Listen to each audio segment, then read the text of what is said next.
honest to God, I never, ever, ever thought there would be an arrest in our case. I didn't think it would happen. I lived 38 years with the murders.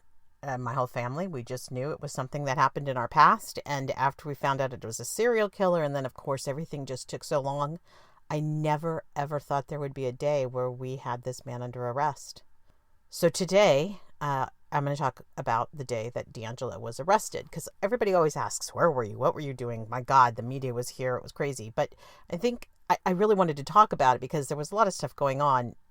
It was clearly an event that happened in the midst of my life that was really already in progress.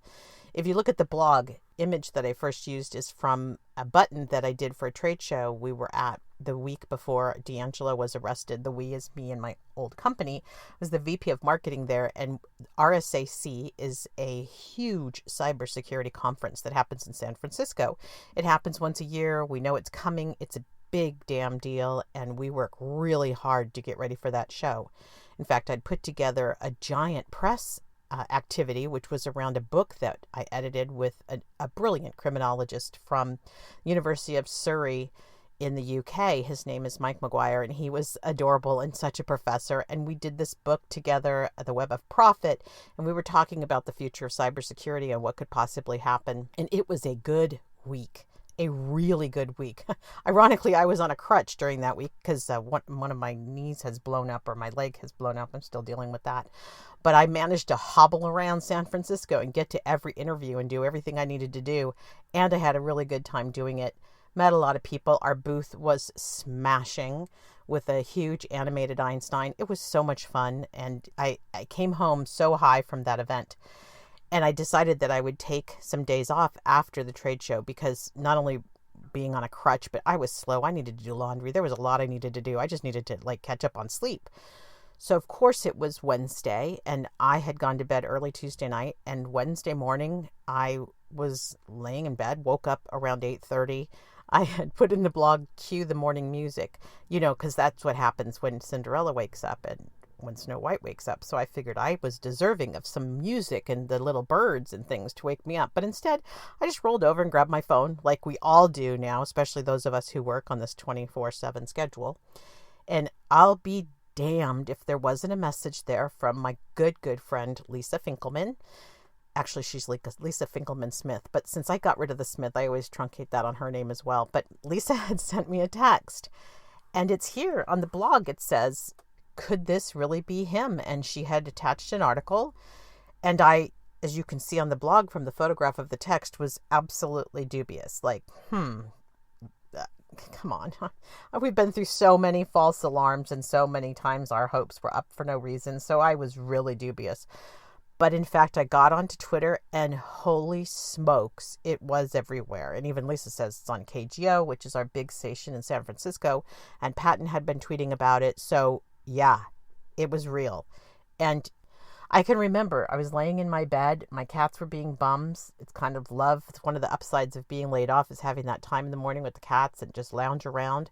But my hands were shaking. I look at them now, even as I record this, because I was just shaking so much. I couldn't believe it. I had no idea what it would mean. But to think that somebody had been arrested, and I was really afraid they had made a mistake. I suspect that others were in that place as well. Really? Could it really be true? So I texted my brothers, and actually my brothers and my mom on the same text, and one of my brother's wives who's very much into this, and I sent them a note about him being caught. And then I called my mom, who, as usual, I always talk too fast for her, especially when she first picks up the phone. And she, of course, was like, what are you talking about? And I said, our guy, he's been caught. And she didn't believe it either. We just didn't believe it. But there was evidence that it was true, but it just seemed so unbelievable. So I went ahead and got dressed, got in the shower and got dressed. I had somebody that was coming over to do a little bit of work with me in the morning. And that turned out to be fortunate because my friend Heidi had come by to drop something off and do some bill paying with me.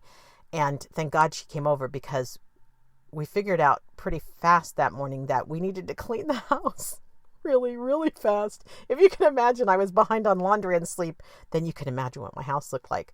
Well, it turns out Heidi, who specializes in OCD, is quite the magician, and she hid crap fast. I mean, it was the kind of house cleaning where you've already seen I hide dirty dishes in the dishwasher. I hide them in the oven. She hid stuff everywhere. And it was perfect because I was fielding phone calls, and especially from family, and trying to figure out what was what. One of the first calls I made was to the Ventura County Police Department because I wanted to understand, or Sheriff's Office, I forget which is which, but I wanted to understand if this was in fact true and how convinced they were. So I did get to talk to an investigator there, and he assured me it was good. And within, I want to say, 20 minutes of my calling down south, District Attorney Totten called me, introduced himself, and said, "It's a 100% match, Jen." That was the best news I've ever heard. 100%. I know I was cocky in unmasking a killer. For the first time, frankly, I was cocky because I was done. I can't believe we were still talking about it when we filmed that in, I guess it was almost 2 years ago now. But I couldn't believe we were talking about it again. And I was like, come and get me, mother. You know what? Come and get me, because I'm over this. We got you. We have your DNA. You may not be found yet, but we're coming for you. And science is going to win this. And science did win this, as it turns out. But science is going to win. And so I just needed to know, once I heard that 100%, I knew that was it. We had heard that the press conference was going to be at noon. So Heidi decided to stay until noon that day, which was good. Because then after I talked with Totten, that's when I had my moment. I think the tears were kind of this, it was weird. You know, everybody says, how did it feel? How did it feel? There's not a feeling. Oh, that's such the aggravatingest question ever. And now when I hear them asking other people, I want to scream for the other people, because how did it feel isn't a good question. Feelings aren't just like, oh, it felt like, my hand was caught in a door. That's a feeling. But how did it feel? Well, good. It felt good. But I couldn't tell you feelings yet, because you don't process feelings at the same time you're processing information. You're taking all that in. And that's exactly what happened after I talked with District Attorney Totten. He was so confident that I think it was just kind of this relief. I remember it felt like something left my body, like just tension, or I think, as I talked about in the blog, but probably a lot of that fear. And I hadn't realized I was living with it. It wasn't anything I was aware of on a daily basis. It's been a long time. In my brain, I had to decide he was dead. That's the only way I could really function. So he was dead to me. So I think that relief and the tears were really that idea of the fear leaving my body, which when you don't even know it's there is it's like an exhale. It feels good. It feels good to have that go away. And that's when I made the big decision to commingle or combine and unify my names. So when I was 18, way before I was 18, back when my dad was alive and everything was going on, there was a show called General Hospital. And on the show were Luke and Laura. And Laura's nemesis, if you remember, was Jennifer Smith. And that was not just the only Jennifer Smith in my lifetime. I actually went to an art show when I was in 3rd grade, I think it was. And there was a painting by Jennifer Smith up. And I thought, I didn't do this painting. This isn't me. And then I found out, which is weird when you're in 3rd grade, that there was another Jennifer Smith at my school. And as early as 3rd grade, I thought, I don't want to be just another Jennifer Smith. I didn't think about it like it sounds, like you egomaniac, you insane person.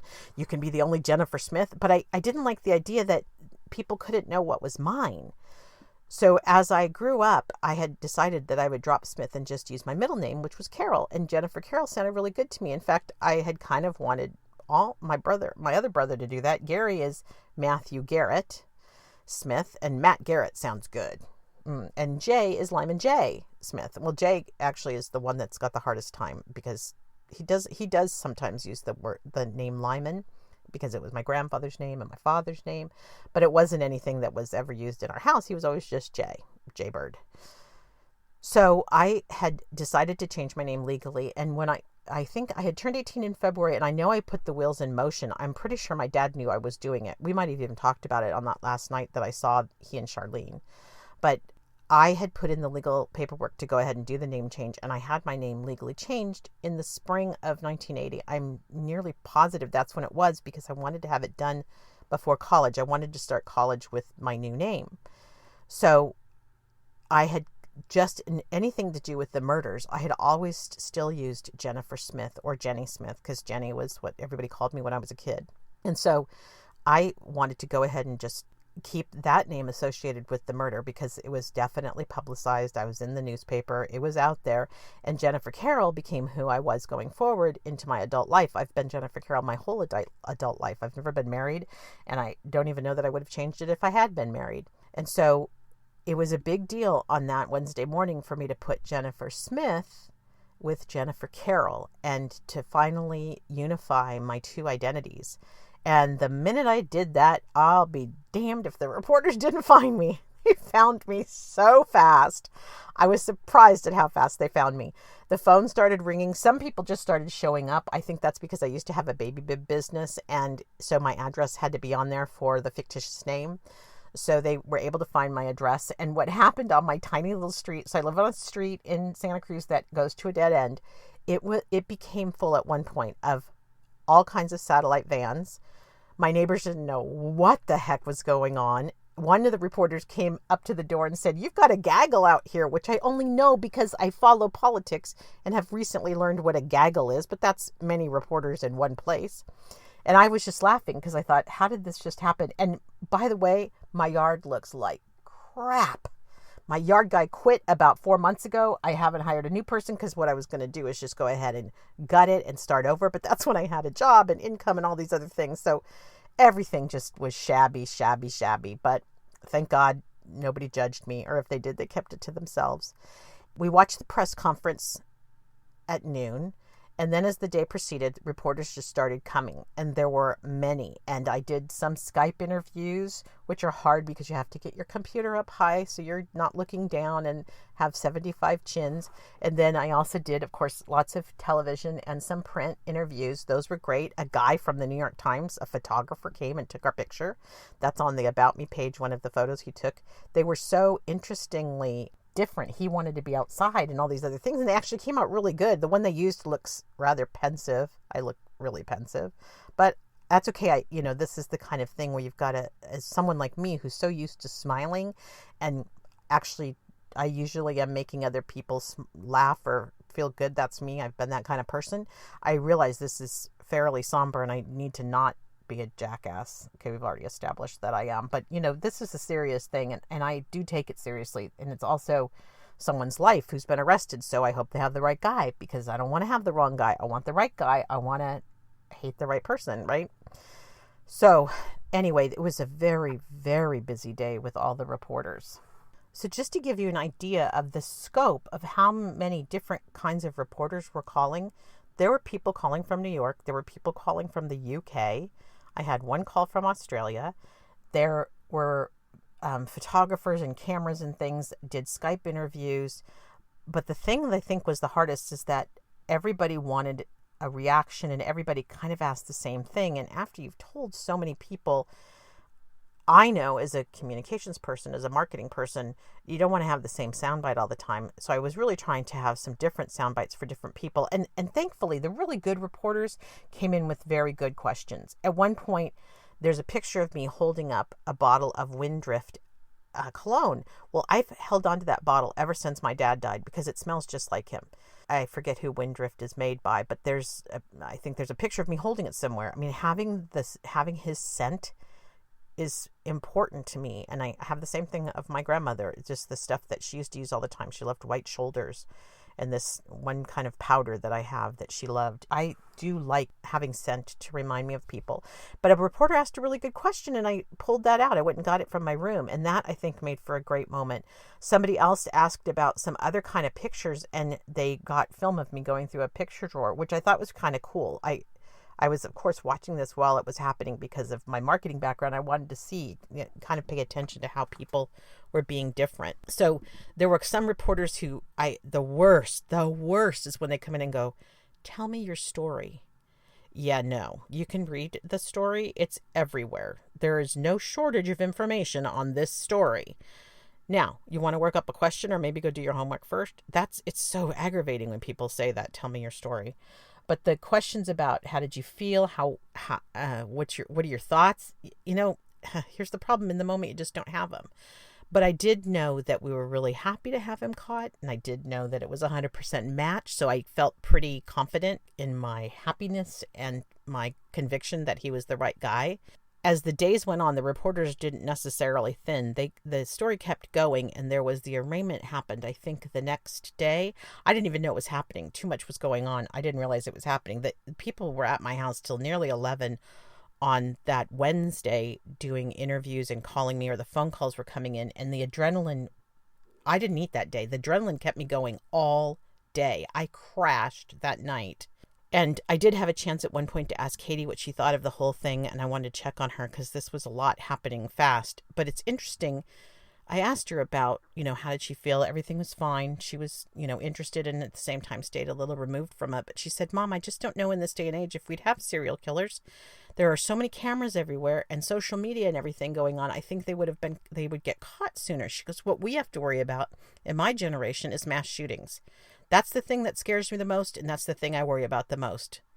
Yeah, that was a somber moment. That hit me right between the eyes. I kind of know that's part of the digital natives legacy. Any of these kids born since 1999, 2000, they've grown up with all of this digital stuff, but my God, she worries about mass shootings. That bummed me out. But she handled everything else really well, participated in a little bit of the photo shoot with the New York Times because I wanted a picture of us together. I don't get that very often. So the press kept up, and I did end up watching the arraignment the next day with the reporter. She had it and showed it to me, and then we talked about it. And I, of course, was aghast that he came wailing in, but I didn't really understand that he was probably medicated and had tried to kill himself that night. So I get it. It was just the next day. New for him, too, I'm sure. I know when I went to bed that night, I don't think I've ever been more relieved, felt good, felt this kind of resolution. And then I also realized we were all going to be starting a chapter that, frankly, we didn't expect. I just did not think he would be arrested, and I didn't think we would be going to trial, and I didn't think that we'd all be sitting in a courtroom one day and listening to some guy talk if he chooses to take the stand. Otherwise, listening to all of us who are his victims talk about what happened and the impact, and knowing my brother's going to have to go in and testify to what he found. So that'll be the next chapter. That's what's coming. But for now and for that day in April, it was so good. It was great. It's amazing. And I look forward to seeing what's going to happen when we get to trial. Ventura Highway. Woohoo! It's time for listener mail. There's no such thing. But I have had questions about the last podcast where I talked about the day that my little brother found my dad and Charlene. And I think the number one question I've gotten from folks is folks asking about my brothers, specifically Gary. But I'm going to go ahead and give you an update on both. Jay, who is the middle child, is doing very, very well. He is married and has a stepson, and he just bought a new home in Northern California, and he's doing really well. He's in sales, which suits him perfectly because he is a charmer. He was born a charmer, and he bats those big baby blues at you, and his hair, which now has some gray in it, but it's blonde hair and it's curly, and he's a good looking guy. So he does very well in sales. But Gary is doing really well as well. And I know a lot of folks are really worried because this little 12-year-old went into that bedroom and found my dad and Charlene, and that was tough. But Gary doesn't talk about it. Neither of my brothers want to talk about it. He's preparing to go to the preliminary trial because in California we do preliminary trials. We don't do the grand jury approach that is done in other states. So he is preparing for that, but he would want you to know he has a very good life. He has two adorable sons who are kicking everybody's butt because they're really smart, and one of them is as energetic as his father. Gary has always been an extreme sports guy, and he got a kid that's just like him. So welcome to apple not falling far from the tree. He has a wonderful wife that he met in law school. And I told you I'm surrounded by lawyers. They're everywhere. Both Gary and his wife are lawyers. So I hope that answers the questions. Please don't worry about him, but I'm hoping maybe he'll let me interview him. We'll see as we get closer. He's not going to want to do it now, but as we get closer to the preliminary trial, he may let me do an interview with him. So let's cross fingers. I know I plan to do an interview with my mom, which will be hilarious. So maybe we can get my brothers to participate as well. I really appreciate you listening to this podcast. And I love people that have already subscribed. That's so sweet. And I really am torturing my family with this. I just want you to know that's true. I am so obnoxious. So thank you for allowing me to indulge myself in this way. If you like the podcast, be sure to subscribe and rate it. And I'm out. Until next time.